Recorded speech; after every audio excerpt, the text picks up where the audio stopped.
Hello, everybody. Welcome to the WhatCulture Gaming Podcast. I'm your host, Scott Tilford, joined by Ben Roy Turner. Ho, ho, hello there. Ho, ho, hello, and only Ben Roy Turner, because JB Josh Brown is off for Christmas. Mr. Jules Gill is very, very ill. Ewan Patterson's over on the Force Culture doing all sorts of things with Star Wars. Kirsten's streaming. It's just basically, it's me and Mr. Ben Roy closing out the year as best we can. Yes. And the only thing that's doing the rounds anyway is Cyberpunk, unless we're going to talk about EA bidding for Codemasters. So with that stuff kind of all up in the air, depending on how it goes, we just thought we'd continue the conversation around Cyberpunk. Which is to say, I just want to open on a very open-ended question, and then we will hit some specific stuff as well. Do you think Cyberpunk 2077 is a good game? Every time I play it, I like it more and more. Cool. If that helps with that answer there. What about you? Well, yeah, yo, man, yeah, I think it's great. I mean, I'm like 30 hours in now. I'm on the PS5, obviously. We're both on PS5, but it's obviously the PS4 version upscaled and stuff. But I think that one of the biggest talking points right now is that idea of like, how the hell could anybody like this game? It's clearly so broken. It's got so much wrong with it. Why the hell are there positive reviews out there, etc.? But that's obviously contingent on the fact that the PC version is like head and shoulders above what the regular console versions are, and the mid-gen, or whatever you want to call it, version, if we're going between last-gen stuff and PC, the one that we're on, if you're playing on Series X, hopefully you've hardly had any crashes at all, and if you're on PS5, then for the most part, it runs as advertised, even though I can obviously get a lot of people, I can get a lot of people's gripes with the police AI, the NPC stuff, like we're going to get into that stuff, but I do think there's a really cool, deep RPG here, and I think it's worth just sort of like diving into that stuff. Let's compare a couple of missions, and then we'll get to some more of the negative stuff. Like, because I was just saying before we started recording, like as an example of how things can go. The bit at the very beginning when you have to get the spider bot back from, it's the dude's called Dum Dum, and he works for like all these like whatever thugs or whatever. I went in there and had a full conversation with that guy and negotiated with him, and then he was gonna he was all up for giving me the spider drone. You just ran in and shot everybody. Well, because Jackie just started going in there, and I was like, well, I guess I can't just leave now. And then I was just like, we went in there. But Jackie doesn't open fire though, did he? He's like, well, you know how some of the NPCs in that game go, I'm waiting. Hello, right. I'm waiting. And I was like, just give me a moment, will you, man? And then this is one of the quests that they showed off, like CD Projekt, and like showed all the different ways you could do it. And I'm a talky person, so I would have gone and had a chat if I thought I had the chance to. But I thought that time had been and gone. Like I even had a little phone call beforehand, and then went in and blasted everyone. But yeah, we went in there, and it was very tense. And then it was either shoot or die. So I did shoot. Because I did the thing where I hung out with Meredith beforehand, got the chip, went in, had a conversation with the Dum Dum guy, and then the chip activated because Meredith's people tried to intersect, and then it all blew up, and then it all went that way. But speaking of the marketing though, and the stuff that they've shown off, because you mentioned wanting to touch on, like before we started recording, like and even right now there's an advert doing the rounds that makes it seem like Cyberpunk is like GTA. Like there's a scene, it's an all CG trailer, there's V sitting down with one of the gang leaders or whatever, and he's like, oh, you want to take over Night City? And he's like, you're gonna have to do this, and they show him like burning out in a car, firing like a machine gun out the window, and then it shows him like potentially buying like a condo with a helipad on the side. That's not a thing in the game at all. Like you only fire out the side of a car when you're in scripted car chases. You can't do any car chases in the world itself, and that whole idea of buying property is just not a thing. So what do you think of, I guess, the marketing side of it versus, because there is some reality to like branching paths and stuff, but they've also misled people quite a lot. I love it. I love how they've done it, where there's a certain point, should we say, at the end of Act 1 where everything changes, and and it's not like, oh, you're misled into a horrible sense. Like, no, it's like, oh, so this whole first bit was just the intro. It was the longest intro. Like, you think you've done the intro, because I did Nomad. Do you do Nomad? No, I'm stupid. So in Nomad, you start out in the desert, and then you meet Jackie, and then you do some smuggling, and you have a chat with someone who's interrogating you, and you do all this, and then you have your sort of like night city bitch, where you're all sort of dancing around and you go around for 6 months. Montage, I think, regardless, And then you think that's the end of the intro, but the intro, I think we're doing like minor spoiler warnings on this one here. Depends what it is, but I think anything that I won't say anything like major, themselves. But like the next like couple hours is all just, it's all still intro. You could spend the next tens of hours in that section before you even get into what I would say is the real experience. I'd say, like, before you meet our friend Keanu, I think that's as far as there. But like before Keanu, I think everything there is build up. Oh yeah, definitely. The thing is that for me, it all starts to intersect really well. Like It's strange because they do have these systems in that are completely half-baked. Like the police stuff is just, there's a wanted level system, but they never chase you. The police can't even access the cars. You don't ever really see them driving them. You know, like even if you, like I just literally stole a gang member's bike and like took off down the road, and I just looked, I hit down on the right stick or clicked the stick in to look behind me, and the guy was just like zipping back and forth trying to follow me on the road because he was doing the dodge move thing. And it just looked so stupid. And I get that those systems are really half-baked, but at the same time, like it's only when I start, you know, thinking about comparing it to an open world crime sandbox game that I notice those things, because I don't think anything in the game pushes you towards doing, you know, breaking the law or doing crazy stuff. It's just, like I said before, though, CDPR have put those adverts out there saying like, hey, you're going to dominate the city and you're going to do all this crime stuff. And you are like a mercenary for hire and everything. But, you know, I haven't really been treating the open world in the same way as a GTA, as a Sleeping Dogs, as a whatever, to see what I can get away with. I've just been sticking to like, you know, a mix of side missions, main missions, narrative-based stuff, character-based stuff. And I think when all those things interact, like you quote unquote don't need the police stuff. You don't need the interactions with the open world necessarily because everything else is so strong. I agree. Like I wouldn't have been doing, like the only time I ever deal with that is when every time, like, because I think the driving is still a bit like crap in this. Like when I go back and forward on it, yeah. When I go to do a turning, there's always one person magically where I need to go, and then they get crushed, and then the police like, hey, and they know who you are instantly. It's like if you're in an alleyway, there's like the whole city knows what you did somehow, and like it's fine. But like even if that was like, I'd say more implemented, I wouldn't deal with it anyway, because I came into this thinking like, oh, it's just gonna be like, so like, you treat it like a Fallout. It's just a bigger city where you don't bother dealing with any of the sort of like, you don't steal anything unless no one can see you sort of thing. And I just wanted to hit here for the RPG stuff rather than a GTA crime box sand feel, a crime box feel in the sand. Yeah, but I mean, like it's strange because I think they haven't done the best job at really nailing down exactly what Cyberpunk was. Like you said, there's that realization that Act 1 is everything that's in the trailers. Like going through those first few missions and going like, oh, so everything they showed off was from the first third of the game. You can elongate that opening bit if you want, but like that's the stuff where you'll experience the least crashes. That's the stuff where like they've shown it off the most. It's the most confident parts of the game. But the more you play, the more it starts to crash, the more it kind of struggles to sort of, I don't know, keep up with the amount of things it's juggling, whether it's background missions and text and voice messages and everything else. And it feels like it gets more unwieldy the longer you go on. Yeah, about every hour and a half, 2 hours. Like you might get lucky, you can get 3 hours sometimes, depending on what you're doing. But if you get like, every time you do something, like if you travel somewhere, you need to be getting a quick save. If you're doing a mission, hit a quick save a few times. Yes. Do a few manual saves while you're at it. But like, if you get out the car too quickly and run around the corner into a busy street, dead sort of thing. Like, that's the sort of thing that you kind of start to learn. Like, okay, if they're saying you push it a little bit too much, what you do might kill the game. So it's not ideal by any means. Like I think. The games like this should be labeled as early access at this point, because I think people have said it as well. I can't remember who exactly said it, so I'm sorry if I've stealing your take. But it's this game for business reasons. They obviously had to release it before the end of the year, and there's a bunch of. I don't think.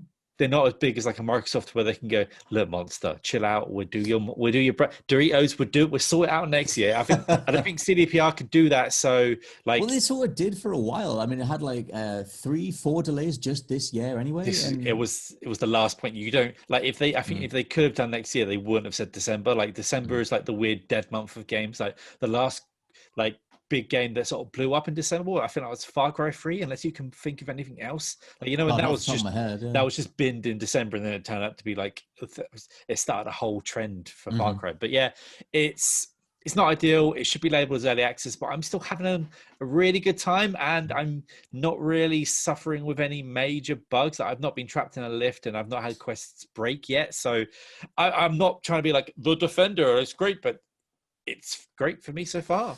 I think it's like I enjoyed it a lot. I think that the stuff every time someone flags like a qualm with it, I go, yeah, like totally. Like I think some stuff is way more obvious than others. Like there's tons of animation bugs, or little sort of like clipping issues, or if you reload a save a character, it seems to reset characters when you reload a checkpoint rather than the exact state they were in, which is to say that like I did a mission with Panam at one point when I was outside in the desert, and you and her are like at one point you can leave her like in the car or whatever, and you're gonna go and try and save someone.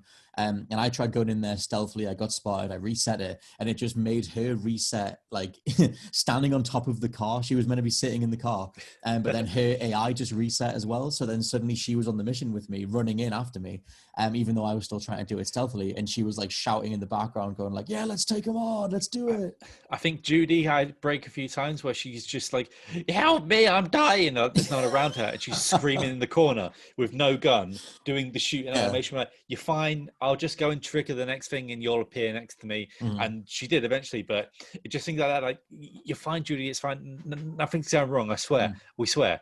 And but I don't know. Have you had any sort of like which I came across, like the random Keanu moments where you might have a little chat? Like we walked past a busker, and we just had like in a market, and it was just like, it turned into like say a 5-10 minute thing. I was like, you know what, this is just, I put the controller down, just listen to it, press like my prompts when I needed to, and I was like, this is what I started wanting to like, and I'm so glad that you're so attached to this character from the get-go, pretty much. Yeah. The stuff to really point out is because I've seen a lot of people on the negative side just say like, what the hell is up with the mission design? Because it's true, at the very beginning, like you obviously have the 3 main strands. Well, it becomes 3 main strands, but you have one main thing. You are working your way towards the big sort of heist thing, and then it splits off into 3 main paths. But for the most part, those side missions or those open world missions are very Ubisoft light, where it's at the very beginning, where it's just go to a place, retrieve an item, kill a guy, like, you know, steal a car, whatever. And it's weird because you get there and you get a text as you arrive saying like, hey, this is why you're supposed to care. This person was actually on the run and they're hiding there, and you're supposed to go and get them out. And I think that way of handling it is really weird. I feel like they tried to split the difference between like an Ubisoft collectathon or an Ubisoft tick box thing and, you know, what CDPR bring to the RPG genre, which is like way more in-depth context stuff. But some of the best stuff in the game just happens over time. Like that busker thing, you can just randomly walk upon that guy like in the market square. But I also had Judy and Panam just ring up and have really random out of nowhere like emotional moments just happen, and it just pulled me away from the main story. And then I spent like 2 hours just hanging out with those characters doing something that came out of nowhere. I don't know if you've had those things yet. It might just be based on playtime.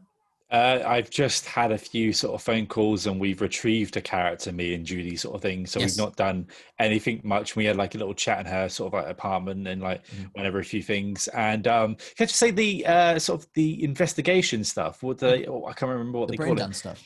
Where you go in and you look at a crime, look at someone's last memories, and you can go around. Dancing. And I actually really enjoyed that. I thought when it first happened, I was like, here we go, and it's just gonna be some like crap detective thing, like it just feels like LA Noir White Light or something. And it was actually, I found that quite enjoyable as well. Like I think that it doesn't, I've had that like 3 times, and that's also just like sort of like saying I wasn't expecting, and I like how their new twist on it. And I thought that was also enjoyable. But yeah, like the whole things with the side characters so far, and Judy and some others, just been fine. Because it's they like obviously CDPR, like if you obviously The Witcher 3, like there's a level of depth to that script that really elevates those characters. It really feels like they're like, you know, emotionally rounded people. And one of the biggest criticisms, I mean, I definitely had it going into Cyberpunk, was that it felt too like cheesy. Like it's obviously the original book was written in like 1988, like the original text or whatever, and it kind of has that like, you know, like kind of faux edginess, like faux 80s cheese, where like everyone's doing some biz and like give me the deets and I'm gonna go like waste this guy and all that kind of stuff. But they play that in such a weird self-aware way where it's so full on. And then you get that scene with V where he's like, or they or whatever, like, you know, she can be just saying like the whole world, all that stuff is so overwhelming and I just want to turn it all off. And you get that whole scene where they're like, CDPR are more than aware of the really ridiculous stuff that they're writing, and then they try and play it both ways. And I think like that gives it a bit more humanity, and like hanging out with Keanu or hanging out with in my case it's been Judy and Panam. And there's a great scene with Takamura later on. You know, those Takamura's great as well. Takamura's awesome. I think they rush a little bit with him in regards to what he knows. Like, not to get into spoilers, but once that dude like pops up in full, once he starts relaying information about what he knows about the event that both of you sort of like were part of, some of the scripting stuff around that feels a little bit rushed. I've seen that sort of covered on Reddit and stuff as well. But yeah, in terms of just like straight characters, character writing, stuff like that, like in terms of like the straight up quality of it, like how have you found the cast, I guess, overall? I've really enjoyed my time with Jackie. I've really enjoyed my time with Judy. I'm trying to think of, is it begins with E? She has Evelyn. I've enjoyed Evelyn as well. I like how she kind of keeps V on his toes. The Keanu stuff, like I was fully expecting just cheese, but it's going from more cheese to depth, especially when you sort of like can see stuff's perspective, things from his perspective. And just some other characters that I've sort of bricked on the side of, like I won't say the names, but like someone who looks like they would destroy you by flicking you, and how imposing they are. Is that the character? It's not a spoiler to say that character might be Adam Smasher. The big robot guy, yeah. That's Adam Smasher. Great name. You just see like, okay, I'm not going to go anywhere near you. Even down to I keep wanting to call it the DeLorean, the Delmont guy. The Delamain. The Delamain, the car, and then doing those side missions of retrieving other Delamains. So they've been entertaining, like just one of them sulking, so you've got to stop for a minute and just wait for it to chill out and drive slowly. Everything, like all the character stuff, I've really enjoyed, especially like Jackie just was and is so great. Like I was expecting me to be like, just sort of like character 7, but Jackie, I can see why they showed him off so much in the pre-release stuff. And at the moment it's between Jackie and Johnny Silverhand for me. I think for the Jackie stuff, like they have that montage at the beginning. But again, like if I'm gonna criticize stuff, I think that it rushes a lot of. It's weird. It has that weird rush where you pick your life path, you do the beginning thing, and then you meet Jackie, and then everybody gets the same montage. And we cut to like a year in advance, like a year in the future, where as a team, as like you and Jackie, you've been doing missions for like a year, and you've got to know him, and like everything else. That's the stuff that I kind of wish they spent way more time on, because when you come out of that montage, you're on another mission, which is the mission they showed before in all the trailers, where you're retrieving the body of like the naked woman from like the bath or whatever, and like they had that in the trailers, but that whole like fundamental character building stuff, I kind of wish they let you flesh out a bit, and it makes me wonder if they cut any part of that, because it seems a little bit too scattered. Could you imagine how long the intro would have been there? Like that would have been. You would imagine that being in the sort of like the reviews, like and as a negative. It's kind of like how the text message stuff. Like I can see how it's a bit of one. I'm like, bugger off, man, I just want to play for a minute. But that replaces going up to a signpost and just taking all the notes, doesn't it? Like there's no other surrogate for that, really. No, I tell you what I really do like. If you want to have a conversation with an NPC without driving to them, you can just ring them instead. Like that's great. And for the most part, like sometimes you can trigger entire missions that way, but you can also get just like flavor dialogue. If you ever have that feeling in an RPG that you should be checking in with every character, which is something I always had in like Mass Effect, you can just stand around and ring someone, or ring them on the way to the next main mission that you want to do. And it's fully animated as well. It's not just like a JPEG that you sort of like beeps. So that's also like gives me more reason to want to get involved in these conversations and like watch them rather than ignore it. Like just things like that. Yeah, sorry, I was going to say the thing that I think elevates it for me, the thing that made me go, okay, I see why a lot of people are giving this. Like some people obviously Jules gave it 5 stars. I've seen a bunch of 5-star reviews and stuff out there. Like the thing that I thought elevated it was the mix of everything, and it is overwhelming. Like the phone calls, the text messages, like the main stuff, the side stuff, the gigs. Like there's so much stuff to get stuck into, and there's all the cyberware, and there's all the character upgrades and whatever. But when I got all that stuff down and I was like speccing my character, I was having specific dialogue exchanges. And then when I started realizing how other people play missions based on how I played, and I was juggling text messages and phone calls on the way between missions, that's when I was like, okay, everything you've done, I see 8 years worth of craft here. And it's stuffed, like it's overstuffed, but I've got it. And that was when I was like, cool, this is great. This elevates everything. It's awesome. There's kind of no quiet time ever. Like with The Witcher, like I've seen people say this as well. Like you'll be walking around from like town to town and just sort of like seeing what's going on, picking up a note, and you might get a little event on the way. But there's none of that really in Night City, because you're in the city all the time. There's nowhere to pick up notes from, so you're getting text messages, and it's all in your face, like a lot of it. And I could see like maybe them adding like maybe it sounds weird, but like putting your phone on silent for half an hour in game sometimes, just going, you have missed this many messages. It's just like, I don't know if that would break it in some way, because also are you getting phone calls from people you've never met. Like, we're going to be working together. So it's like, who the hell are you? Like, what? Well, the thing is, they do a thing. They've clearly tried to fast track a lot of the slow build stuff. Like, they know that people play open world games. They want lots of stuff to do. And, unless you're going to play something more tranquil, like Breath of the Wild or whatever, they want to give you a bunch of stuff to do. And I think that they've tried to fast track that stuff while trying to keep the story focus or the character nuance that the studio is known for. So to fast track it, they've gone, right, V's a mercenary, people are just going to ring them and offer them a bunch of stuff. And that is district dependent, or a borough. So when you go to a certain place, that fixer then rings you and says, hey, I've got like 12 things for you to do. But then that's 12 separate conversations that they have to like have either in a row or every sort of 5 minutes. Like I had Regina, I forget what her surname is, Regina, the first woman that rings you when you're in the main central city. She rang me 3 times in a row. It hung up and then rang again, then hung up and rang again. And she was just like, I've got a car for sale, I've got a Hitman mission, I've got everything. Dino's been on my tail, like, right. Dino, you're right, mate. And I keep thinking, I just want to call you Dingo Doll because I need to finish Crash Bandicoot. And just certain things like, they should have, what I would have said there, like maybe in the Super Happy Friends montage, like show a bit where Jackie and V go to like this club where they're all there. Maybe it's like the one time a year all the people have their little club time, even if they hate each other, because I don't know half the relationships yet. Just things like that, like just have something where you can see that they've known them rather than, are you? Because in a GTA, you kind of like get introduced. Like there's always like you're talking to someone, and then there's someone's going to give you a job to the side, sort of thing, and then that's how you sort of get in there. It's just like, no, here is, hello, you're mine. It was strange because I weirdly, like, because I did end up going to see Regina because she's the one who sort of puts you on the path of like, go take care of all the cyber psychos, like, which are all the weird little sub bosses that are all over the world, and all the little mini bosses and stuff. And there is a story based reason as to why she's interested in them. And so if you go to her and you can go up the elevator and go up to her like penthouse suite and walk out and talk to her, then you have a whole conversation about why she's interested in collecting them. So they almost do it in reverse, and then you kind of get the context or more of the context as to why you're ticking boxes and killing certain people. And in a way I was like, that's kind of fresh. Like I quite like that you've prioritized the gameplay side, and if I want extra story, I can go and find this woman. But I don't think they do a great job of that across the board. They don't really get across that V is like this mercenary that everybody knows, because like everyone just has your number and people just ring you and they're offering you a million jobs. And like I had the same thing as you, where I was like, why? What the hell's going on? And I think the only real explanation is in the first line of text when you pick your life path, where it just says like, you're a mercenary coming in from Atlanta and you're doing this, or at least you are as a street kid anyway. Yeah.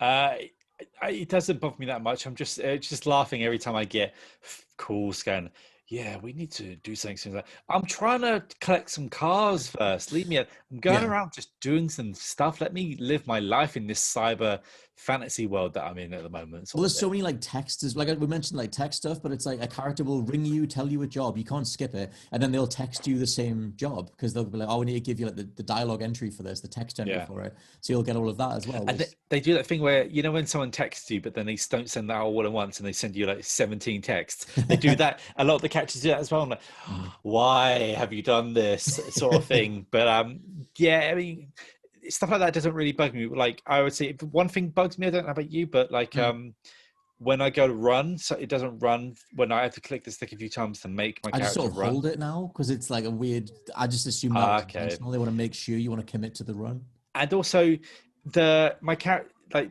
it's not in any other game, but my character just wants to like look somewhere sometimes, and I'm kind of like guiding the stick back to the center. I don't know if anyone else. Well, no, because I was playing I've been playing other games on it, and just I let the controller down, nothing happens. But in Cyberpunk, the character wants to look over there. I'm like, that's annoying. I mean, I've got I haven't had any scripting bugs that have completely killed the quest, but I have had stuff like that. Not the camera look stuff, but I've had for the vehicles, like pinging off an NPC and flying up in the air, or like V being like catapulted across the city, stuff like that. Yeah, it's so weird, and like little things that like don't really add up to much, but again, like every time I play this, like it really is. every time I'm playing this, it's always going higher up in my sort of like yearly ranking of what I'm like enjoying about it so far. Yeah, I think it takes a long time, or it takes a good few hours for all those elements to click and for it not to feel as overwhelming. Like, and I think I'm probably giving them too much of the benefit of the doubt, but part of me thought that overwhelming sensation was completely intentional, because they want you to be like this guy that's interacting, or this person. I keep saying guy because my V is male, but like, you know, interacting with all these different systems in the city, all these different people that are all coming at you, which all filters into that one scene where they say like, this is too much, and I'm sick of it. And there's the whole thing, the whole exploration of the cyber psychos and why they're like that is like in relation to being overwhelmed with this like technological society or technology focused society. So like there is a level of depth there, like nuance and thematics that's there that could justify everything. But at the same time, getting texted and rang left, right, and center is just like ridiculous. I was gonna say as well, in regards to like the cut content stuff, we mentioned like, you know, the idea of like, you know, getting condos and stuff or different property. I don't think the CDPR ever said that. I could be totally wrong. But they did say that NPCs would have daily routines, and that, you know, the cops could accept bribes, that there would be a depth to the cop system. You know, they mentioned car chasers. They said that there would be high level sub bosses that would chase you down across the city depending on what your reputation was. None of that stuff is in the game. Did you catch any of that in the pre-release, or has any of that stuff bothered you? No, I mean, like, again, I'm not. It's weird. I'm playing this open world game for the quests. Like, I'm going for. I haven't fast traveled yet, which is quite surprising to me. Like, yeah, like I've been driving. So far, I've only had to go like 2 kilometers max. Like, if it's less than a kilometer, sometimes I just take a walk or I'll go run around the city and go and have a look. But yeah, I want the open world to be revealed to me as I'm doing stuff. Like I don't, like, for a lot of the time, like I don't need to do some busy work. Like even towards the end with GTA stuff, I don't even bother doing like a rampage anymore. Like by the time GTA 5 came out, and I feel like a bit like Red Dead. I want it to sort of be shown to me as I'm going. I'm not going to go around like rummaging in the woods for the most part. Yeah, I mean, I think the NPC stuff, like I had that reaction the first time I came down the stairs out of the megacorp building that you're in, and I saw the town square like full, because it was obviously, it can pull more data in on the PS5, it can free that stuff up and populate it a bit more. And there is a mission later on in regards to like a parade where there's just tons of people there, and there are some duplicates in amongst the crowd. But I had those wow moments where I was like, this feels like the most in-depth city I've ever seen in gaming. Well, I was speaking about the NPC, the children in this game. Now this is weird science experiments. This is also brought up by like one Vinny and Jeff Backler, but I also have to mention of Giant Bomb fame. But I spoke to one of these children, which I thought was a small human, and then it's like I was like, "You're right." It's like, "What do you want to do here?" Excuse me. And then, but because I thought something was going wrong, because there was like eight so like smaller people around me, and I thought, have they just copy and pasted what's going on here? Am I in a certain part of town? But no, they're all children, but they all look like fully grown adults, just reduced in size. And I was like, at least make them younger in the face. It does look a bit weird. I don't know what that is. I don't really necessarily know what they're going for, like other than just showing you an age variety of like NPCs. But yeah, I had the same thing where I was like, oh, that looks like, it doesn't look like a child. It doesn't look like someone who's younger. It looks like they took a fully sized NPC and just kind of shrunk and crunched it. Whether it's like limb size or something's off about them, and it's hard to pin it down. I think it's a specific like torso to limb ratio. I think, yeah, something about the face, and like talk about like also sidewoven to being overwhelmed. The perks and stuff like the trees I'm still trying to get my head around it, but I'm pretty sure that they've changed some of the trees in a patch or something recently, because I got a perk that let me run forever and didn't take down my stamina, and then now that is at the top of the tree, and now that I don't have that, and then I had the points back. So I don't know if I'm going insane, if I'm wrong in the comments, but it was like a bug, like as if they've like somehow taken something away from you that they weren't supposed to. Because I took a picture of the exact, but yeah, I mean, it was weird, because I was like, wait a minute, I'm running now, my stamina's going down. I'm pretty sure that I had it. It was the marathoner, where basically your stamina never drains, and now it's at like level 14, but I'm pretty sure I had it the other day, and I'm pretty sure I had it on launch day, and then I've come back 2 days later and it's now over there. And maybe, I mean, like there was a 47 gig patch on day one. There was another 17 gig patch. There's another patch coming this week. It's just, it seems like it's a bit all over the place. I mean, with The Witcher 3's menus were completely overhauled after a few months. So I think at some point they'll completely change it, because all the stuff with the crafting and the upgrades and the crafting components that apply to every individual thing, like weapons and everything else, like there's a lot to take in. Like I can kind of work with it. Well, I have worked with it and I figured it all out and whatever, but I get that to a lot of people, it's just like, oh my God, this thing is a mess. Because I don't know really what I want to achieve. Because like some people say, I saw people saying that the stealth was rubbish, but then like I've been pretty successful with the stealth, and I think it's, but then if you do stealth, it also levels up stealth as well as like you can do other things to level. So I'm still in the phase where I'm experimenting with everything. Like, do I want to be more of a chatty person or a hacky person? Do I just want to be able to pull doors open? Do I want to be able to like creep about like a little goblin or something like that? There's all these sort of like things that I just want to find the guy that, or the doctor that gives you the double jump, which I've heard is actually really helpful. Yeah, well, that's the thing that I realized after like 10 hours. I forgot that Ripperdocs were even a thing. Like I was leveling up using the character system in the pause menu and going like, this is a bit lame, like 30% damage reduction, 5%, yeah. And I was like, oh my God, it's this system, it's this thing that's in every loot game. Like, screw this. And then I kind of like was like, oh man, there's the whole Ripperdoc thing, which they don't push you towards at all after the initial Victor Vector thing. And so I went on the map and I found a Ripperdoc. And now as soon as you find the Ripperdoc, because I know Rich finished the game with only getting the one upgrade from Victor Vector and nothing else. Rich has finished it. Rich has finished the main campaign, yeah. And so like, but he didn't do as many of the side missions. He was like, I'm going to do main stuff and I'll mop everything else up later. But that realization of like the Ripperdocs are where the actual skills are. Like that's where slow motion dodge aiming is. That's where, double jumps are, or charge jumps, or blade arms, or whatever. And then that stuff goes alongside the pause menu stuff, because that's where you upgrade blade damage or blunt force damage. And that means that you can punch harder or slice better or whatever. That combination of like two completely separate skill trees, one of which you have to find in the world versus the pause menu, that could have been done better. Because I didn't do a mission called The Gig, not an actual gig, but The Gig. And I was like, oh, you get the thing. Yeah, they're things. And I had to go back and sort that, and then that reintroduced me to them. But then also on the pause menu, there's two layers of that, because there's the top layer, which is like body tech, whatever. You get like a conversation like pointers which you can use, but half of them just don't do anything. Or you can be able to open the door or do something else. And then there's the deeper layer. And it's just, again, I'm still trying to muddle it with it. But then like some things that I went straight away for the ability to just murk cameras, because that first mission in the plant, I was just getting set on fire by cameras the whole time. Oh my God, the overheat thing, yeah. This is a crap system and I hate it and I don't want to play this game ever again. Then I found out how to turn the cameras off, and I was like, yeah, now this is the best game in the world. Like I was so fickle like that. But the overheating on cameras thing, I wish I could just rip out the game. Yeah, they don't even cover that in the tutorial at all. You just set a flame and it's like, why am I on fire? What's going on? It's like someone hacked fire onto you. And that just happens if you're in the view of a camera. I think they could do a much better job with that. It reminds me a little bit of the first time I went through Skyrim, where like you touch on a million different potential paths, but the first time through you just do whatever comes to mind. And then if you play Skyrim again, or any sort of RPG with this level of depth, you spec in a way more specific direction, because you then know what your overall options are. It's weird. I think we should be thinking of this like a Skyrim or a Fallout. It's basically that, but there is no vast field to go through. It's all just, it's very tight.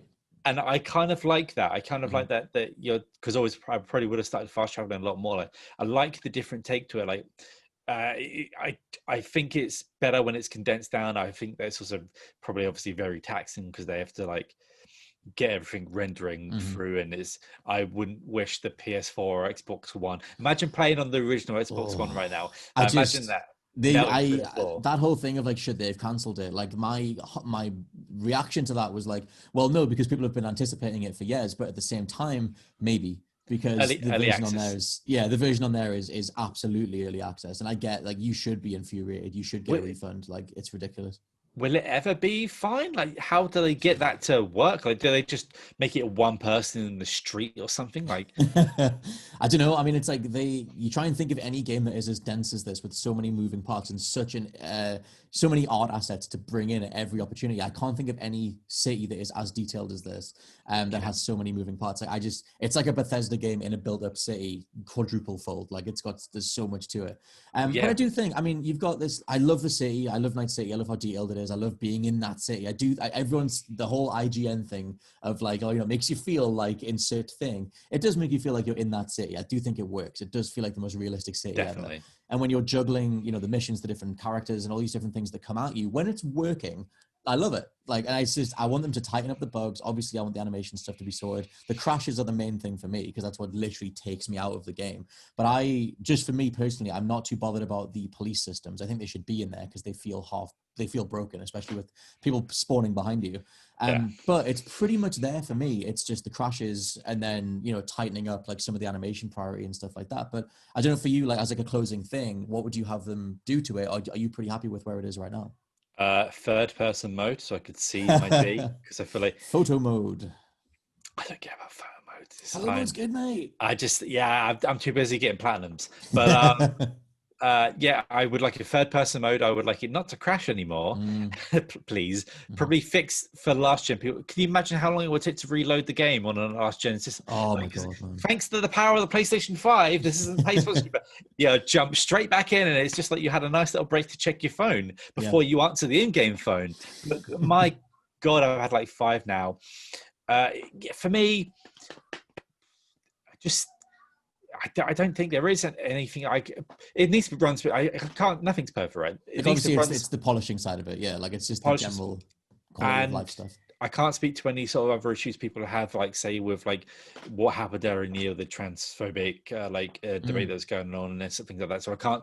I can't speak to any of that. But from a pure just playing the game and not diving into what happened towards the end, like the crunch culture, I think it's pretty solid, and I think it's a great base to build off. I hope that the rumors aren't true and they go down to a multiplayer route and then that's CDPR for the rest of the eternity, where they're just the multiplayer factory from now on. But I think that this is my favorite open worldish game that I've played for a while, where I'm not like, okay, I've seen what it is now, podcast's in, and let's just go something. I'm looking at the world, I'm paying attention to the world, I'm investigating things, even though you can't speak to many of the NPCs significantly. I'm in it still, and I'm not losing my sort of taste for it 15ish hours in, and I want more. I think that's an extremely important point, is that it's one of the biggest, most expansive, open world games that doesn't make you feel numb to it after 20 minutes. Because that's what I feel from Assassin's Creed, from Immortals Phoenix Rising, and from Watch Dogs. Even though I like those games, and I think some of them are, game of the year, in the top 20 games of the year. But you know what you're getting from those games. I think that this just does everything better. I had a fun time Watch Dogs Legion, but that wasn't for any of their writing or anything, because it was all I was podcasting, and I'm just gonna just play this and hack some stuff and really just shoot and stuff. But in here, I want to be in this world, and I was just doing side stuff which normally would annoy me in a game. But I was like, you know what? I really just enjoy going around this world. And I was thinking to myself last night, oh man, I like this world. I'm curious to see just what the hell they do with it going forward. Like that, there's a whole potential to be a whole other separate conversation as to what do they have planned for the multiplayer. Is there even enough interest in that anymore? Like in the loot system that's in this would it even work? Like the loot system kind of goes into a multiplayer thing, like a potential free-to-play multiplayer where you're doing some sort of loot box thing to get an epic gun or whatever, because you can get epic guns, iconic guns in this. And there's that whole thing of it being in development for 8 years. Was the project, reconsidered at some point to pivot in that direction and start having loot and having this potential multiplayer? And is that why it took so long? And is that why the single player is in such a state? I don't know, but I think the version that we've got, if you play on PS5 or if you play on Series X or even Series S, it's a hell of a lot closer to what they were supposed to deliver. It's just an absolute shambles that they messed up the review period, and the last gen versions are completely abysmal. I think that stuff is ridiculous. Yeah, it's just coming so hot, and it's again I feel like would have not been fixed. But if it came in with if they had said, the console version, especially the last gen, But no, they sent it on PC versions, 9s, and then like you got some, like the lowest was a 7 from like GameSpot. And then it was all like fine, pretty much. And then you get like hundreds, and then they go, well, it's not perfect, but you gave it 100, so mind blown. Anyway, but yeah, I think if they had just like maybe told us and not just going, just let's see what happens, and brush it under the rug sort of thing, then this would have been hell. Like I think people would be talking in more positive light, and it wouldn't be just like say another sort of like internet spout of me versus you sort of thing. But I think this game. I think people are going to take from this game and see how to, like, you don't have to build the biggest open world like a Fallout 76. You can build something smaller but denser, and makes it feels bigger by having more in it and more substance to it, and like more to look at. Even though it can be like, look at the porn adverts, even though they're kind of funny as well. I mean, a lot of those gameplay loops are tighter because they're not so spread out. You're not traveling for 20 minutes just to tick off a thing. Like it's just around the corner, and then you're activating something else. All the while characters are ringing you and you're triggering different missions and stuff. So yeah, I mean, obviously this is our last podcast of 2020 because both of us are done for Christmas after this week. So we will still have we'll still have list uploads next week. We've still got Chatty Face audio, stuff like that. There'll be various things on the audio channel, on the YouTube channel that we've already scheduled. But for me and Mr. Benroy, we're done for 2020. We will be returning in 2021. We've made it. We survived the 2020, the big year of inside sadness. But yeah, hopefully we're back next year, and maybe we get to get outside at some point. Who knows? We'll have to wait and see. But yeah, thanks everybody obviously for listening to us across the year. It's been an awesome run. Thank you very much, Mr. Benroy, as well, for keeping everybody going. It's been awesome. But yeah, this has been the WhatCulture Gaming Podcast. I've been your host, Scott Tilford, joined by Benroy Turner. Yeah, until next time, there's no more games, I guess. No more. And we'll catch you all next time. Bye-bye. Bye.